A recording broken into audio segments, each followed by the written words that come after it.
اللہ اکبر اللہ اکبر اشہد ان لا الہ الا اللہ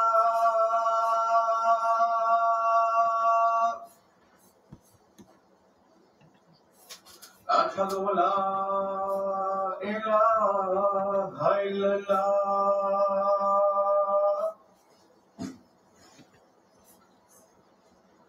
اشہد ان محمدا رسول اللہ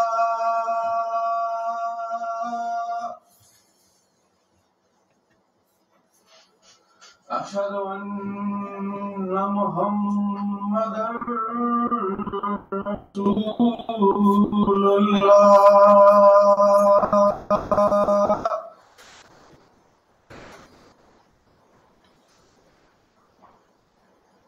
حی علی الصلاة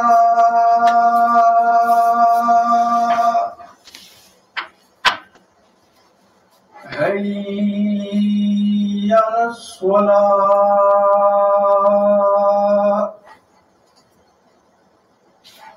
حی علی الفلاح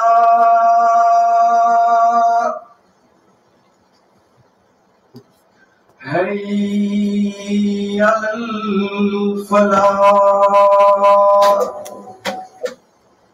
اللہ اکبر اللہ اکبر لا الہ الا اللہ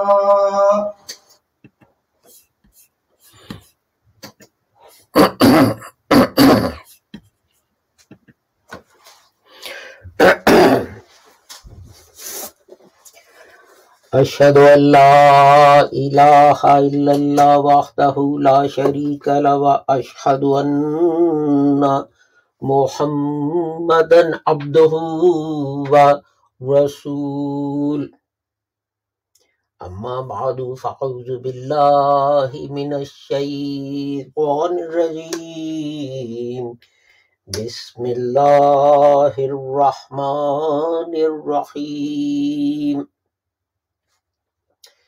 We are continuing with the topic that we had started last week, which was the report from War on Want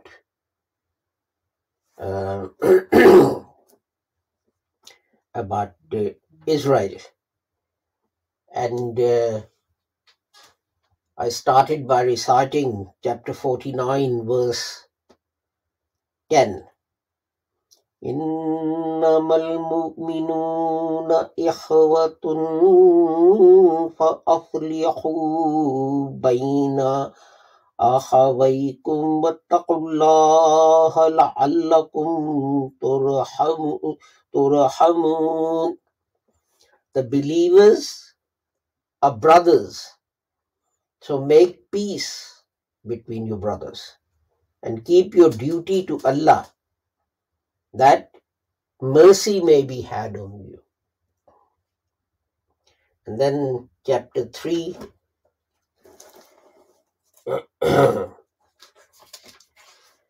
I'll only recite 2 verses, although I'll translate 4 of them. وَاعْتَصِمُوا بِحَبْلِ اللَّهِ جَمِيعًا وَلَا تَفَرَّقُوا وَاذْكُرُوا نِعْمَةَ اللَّهِ عَلَيْكُمْ إِذْ كُنْتُمْ أَعْوَاءً فَأَلَّفَ بَيْنَ قُلُوبِكُمْ فَأَصْبَحْتُمْ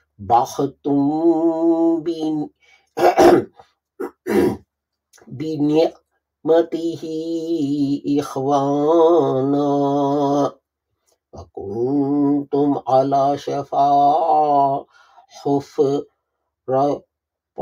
حُفْرَةٍ مِّنَ النَّارِ فَأَنْقَذَكُمْ مِنْهَا كذلك يبين الله لكم آياته لعلكم تهتدون. And hold fast by the covenant of Allah all together and be not disunited, and remember Allah's favor to you.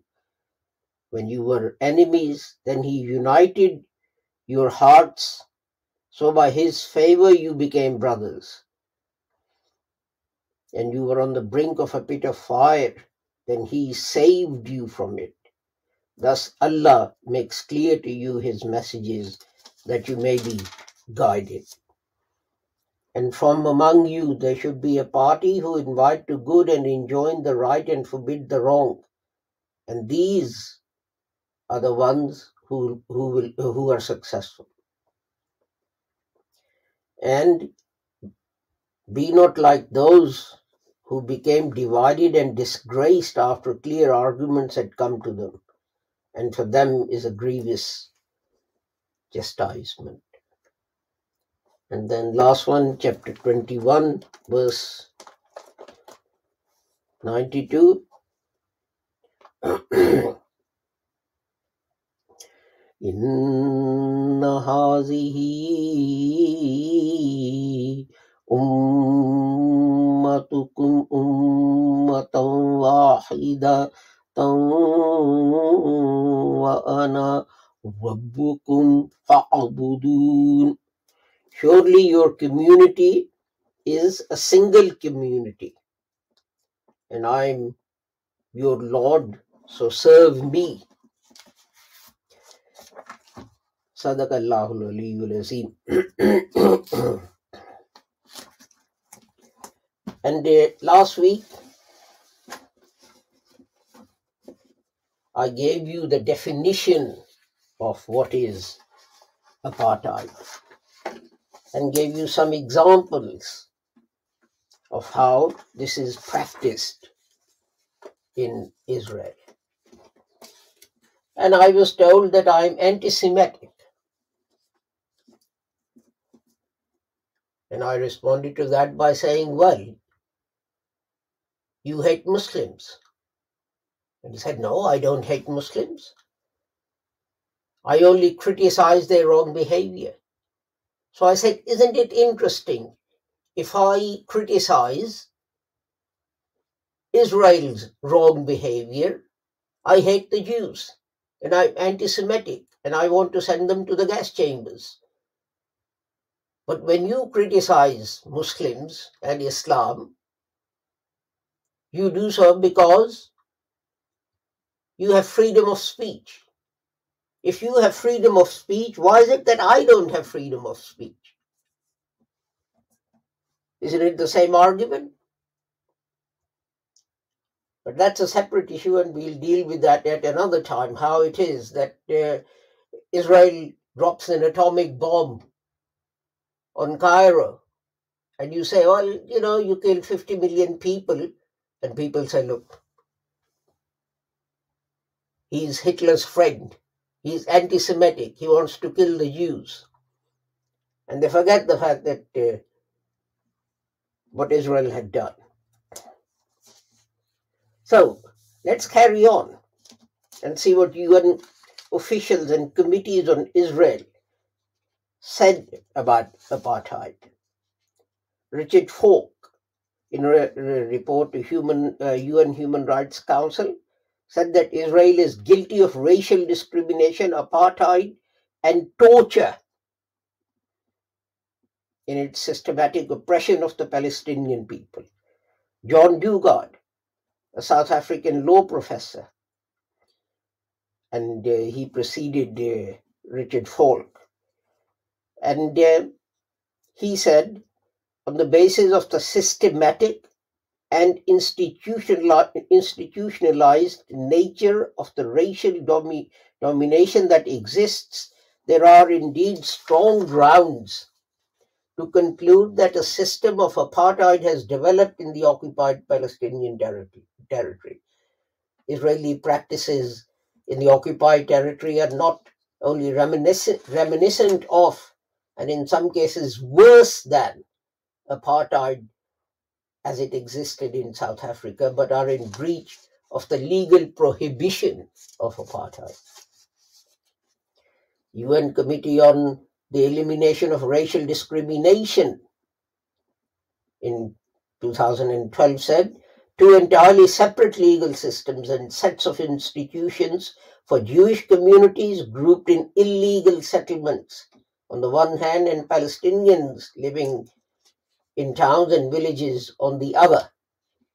The committee declared that it was appalled at the hermetic character of the separation of the two groups who live in the same territory, but do not enjoy either equal use of roads and infrastructure or equal access to basic services and water resources. And it said to Israel that it must eradicate racial segregation and apartheid. In March 2017, UN Economic and Social Commission for Western Asia, they commissioned a report which was entitled Israeli Practices Towards the Palestinian People and the Question of Apartheid, and came to the conclusion, on the basis of overwhelming evidence, not isolated incidents, on the basis of overwhelming evidence, Israel is guilty of the crime of apartheid and urges swift action to oppose and end it. Then in 2019, UN Committee on Elimination of Racial Discrimination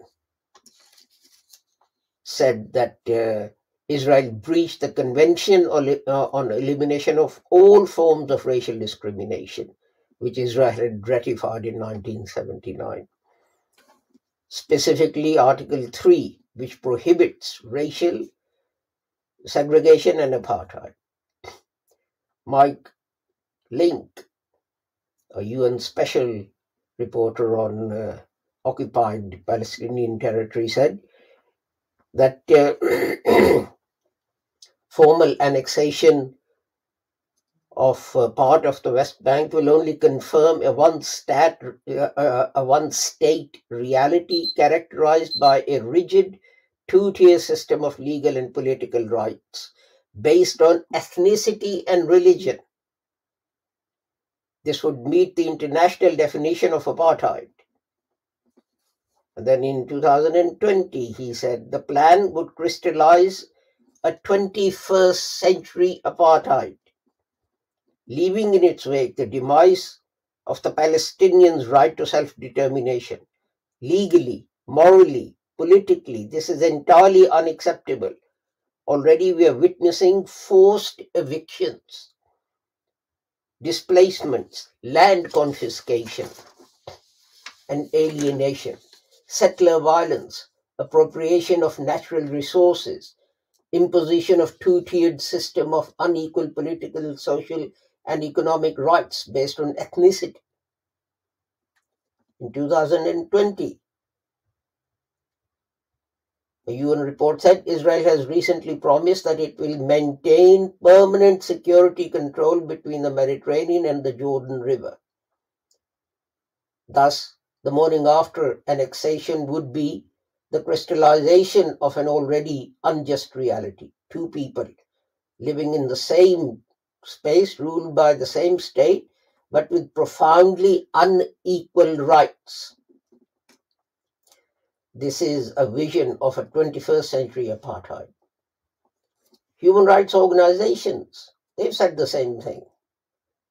In 2020, 450 civil society groups produced a report which said, which asked UN to investigate Israel's apartheid regime over the Palestinian people as a whole and to take urgent action to end this. 2021, an Israeli organization, B'Tselem, wrote a report examining Israel's policies and ended the Israeli regime enacts in all its territory, it controls an apartheid regime. And the same thing was repeated in 2021 report by International Human Rights Watch.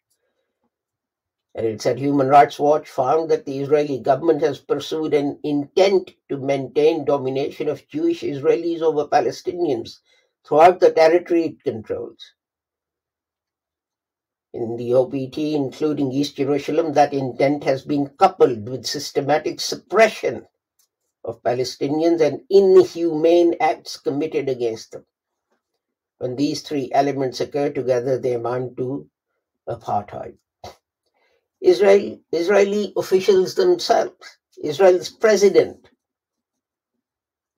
Rivlin, he said on 12th of February 2017, when a new law was passed, regularization law, and it expropriated tracts of Palestinian land, will cause Israel to be seen as an apartheid state. In fact, David Ben-Gurion in 1967, following the 67 June war, he said that Israel was becoming an apartheid state if it retained control of the territory it had conquered. In 1999, Israeli Prime Minister, he said every attempt to keep hold, and this is the territory occupied, as one political entity leads necessarily to a non-democratic or a non-Jewish state. Because if the Palestinians vote, then it is a bi-national state, and if they don't vote, it is an apartheid state, which it has become. And then in 2010, he repeated the same thing. As long as in this territory west of Jordan River, there is only one political entity called Israel, it's going to be either non-Jewish or non-democratic. If this block of millions of Palestinians cannot vote, that will be apartheid. Israel's ambassador to South Africa in 1992, he said similar thing.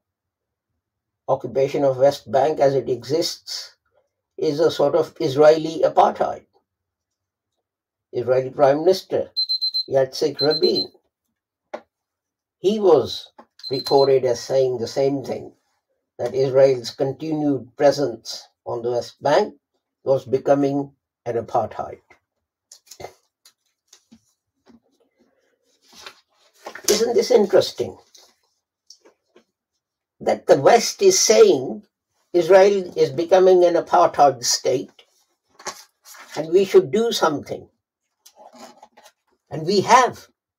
You know what we've done? Muslim countries have started recognizing Israel. That's great, isn't it? Flights have started between some Muslim countries and Israel. Egypt recognized them a long time ago. I think Jordan as well, and Lebanon. Now more and more countries are joining Israel. And then we innocently look and say, why are we humiliated? We are humiliated because of our violation of the dictates of the Holy Quran.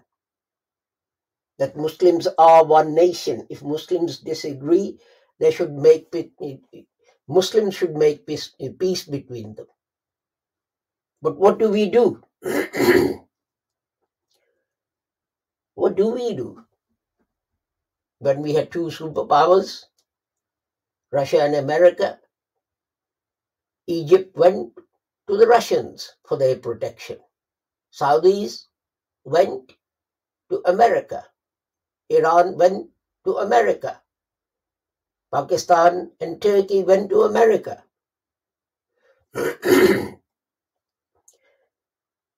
So what is this brotherhood that we keep talking about? Can someone explain this to me, this theory? People say that it was Hazrat Mirza Ghulam Ahmad Sahib, Rahmatullah Alayh, the promised Messiah, alayhi salam. And he declared jihad with the sword to be un-Islamic, and this is why Muslims don't do jihad. But you regard him as a heretic, a kafir, an infidel. So I find it amazing that you listen to him. Why is no Muslim country declaring a jihad on Israel? Everyone is falling over themselves to make peace with them. Even though Israel's declared policy is to make Muslims second-class citizens. Their own statesmen, ambassadors, United Nations, Human Rights Watch, War on Want, everyone says so.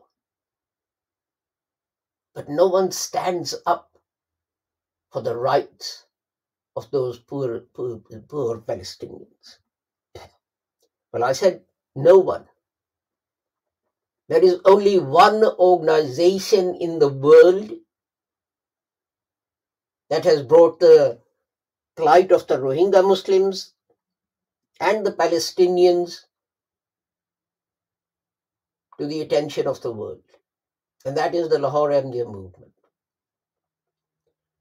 2 or 3 weeks ago, a report was produced by War on Want, which said Israel is an apartheid state. It was briefly mentioned in 30 seconds on BBC and then forgotten about. No Muslim country pursued it. No Muslim organization pursued it. We have organizations in this country dedicated and devoted to destroying our organization, to killing me and other members of this organization. Leaflets were found in a mosque which said, "It is your duty to kill all Ahmadis." And yet, the only thing we hear about Israel is deafening silence.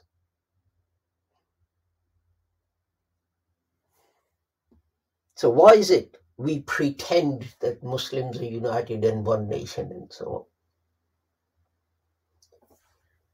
This pretense does more damage to Islam and Muslims than anything else. And others take advantage of that. Of course they will, to further their own political ends and the advantage to their own countries. There are over 100 Muslim countries, some with atom bombs and armies in millions. And Israel is one single country. The whole population is, 10 million or so. If hundreds of millions of you can't stand up for the rights of those poor Palestinians, I'm not saying kill the Jews.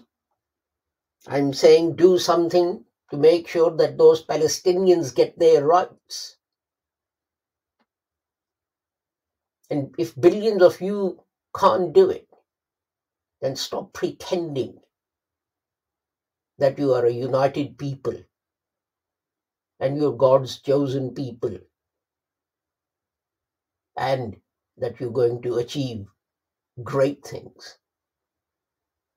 First accept this and then move on from there. It is shameful to see Western organizations denouncing Israel's torture and murder of Palestinians, while Muslim countries are falling over themselves to recognize the state of Israel and to grant it trading rights, flights to their airports, and cooperate with them for security as well.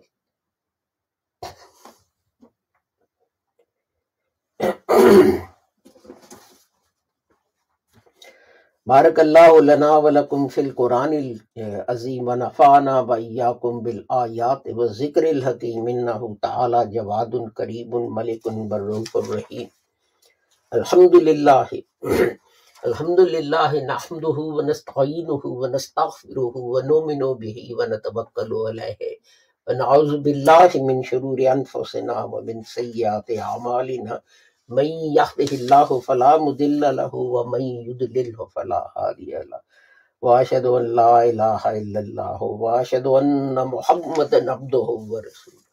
اللهم صل على محمد وعلى آل محمد كما صليت على ابراہیم وعلى آل ابراہیم انك حمید مجید. اللهم بارک علی محمد وعلى آل محمد كما بارکت علی ابراہیم وعلى آل ابراہیم انک حمید مجید. اللهم انصر من نصر دین محمد صلی اللہ علیہ وسلم واجعلنا منهم واخذل من خذل دین محمد صلی اللہ علیہ وسلم ولا تجعلنا منهم عباد اللہ. رحمكم اللہ ان اللہ یأمر بالعدل والإحسان وإیتاء ذی القربى وینہی عن الفحشاء والمنکر والبغی یعظکم لعلکم تذکرون. اذکروا اللہ یذکرکم وادعوہ یستجب لکم ولذکر اللہ اکبر واللہ یعلم ما تصنعون.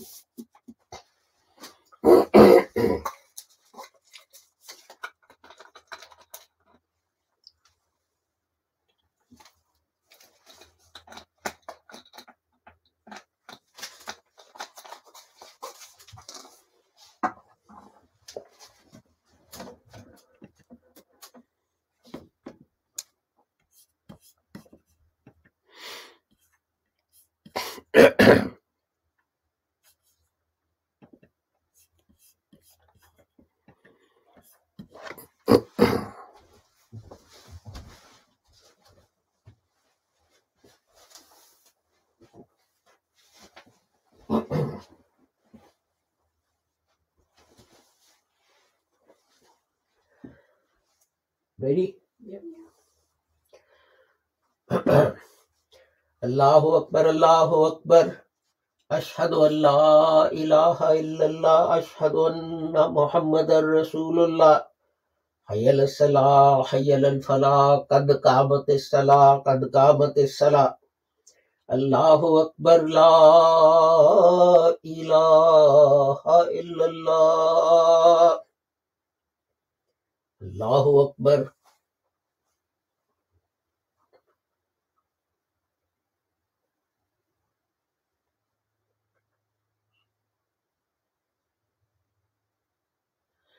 الحمد للہ رب العالمین الرحمن الرحیم مالک یوم الدین ایاک نعبد وایاک نستعین اهدنا الصراط المستقیم صراط الذین انعمت علیہم غیر المغضوب علیہم ولا الضالین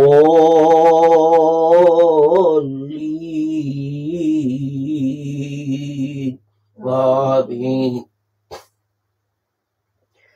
قل هو اللہ احد اللہ الصمد لم یلد ولم یولد ولم یکن له کفوا احد.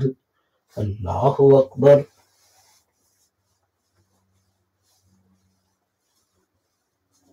سمع اللہ لمن حمدہ.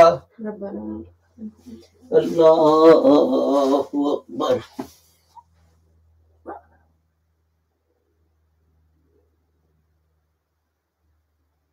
اللہ اکبر.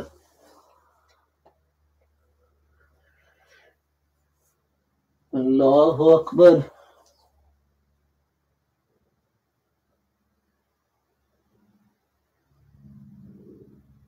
Allahu Akbar. Alhamdulillahi Rabbil Alameen Ar-Rahmanir Rahim Maliki Yawmiddin Iyyaka na'budu wa iyyaka nasta'in Ihdinas siratal mustaqim Siratal ladzina an'amta 'alaihim ghairil maghdubi 'alaihim waladdallin.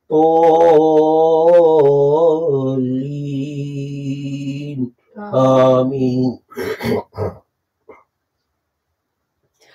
Qul a'udzu birabbin nas malikin nas ilahin nas من شر الوسواس الخناس الذي يوسوس في صدور الناس من الجنة والناس. الله أكبر. سمع الله لمن حمده. الله أكبر.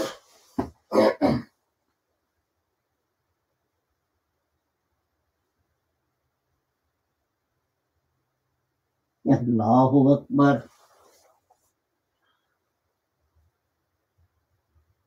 الله أكبر.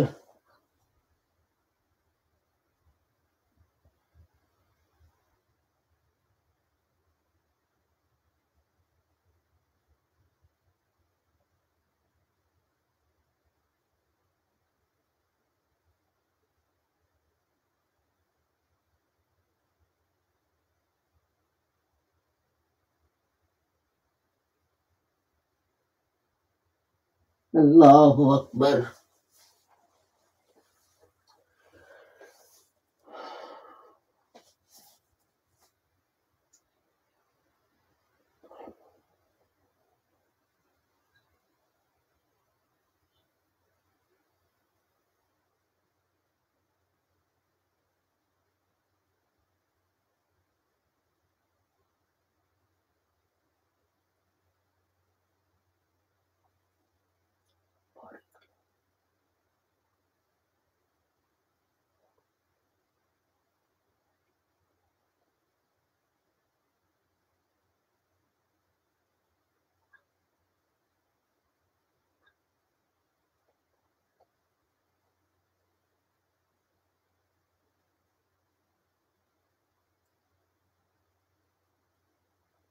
السلام عليكم ورحمة الله.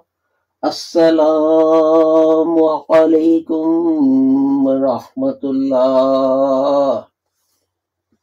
استغفر الله من كل عبادة. ربنا آتنا في الأرض. اللهم منك السلام ومنك السلام تبارك.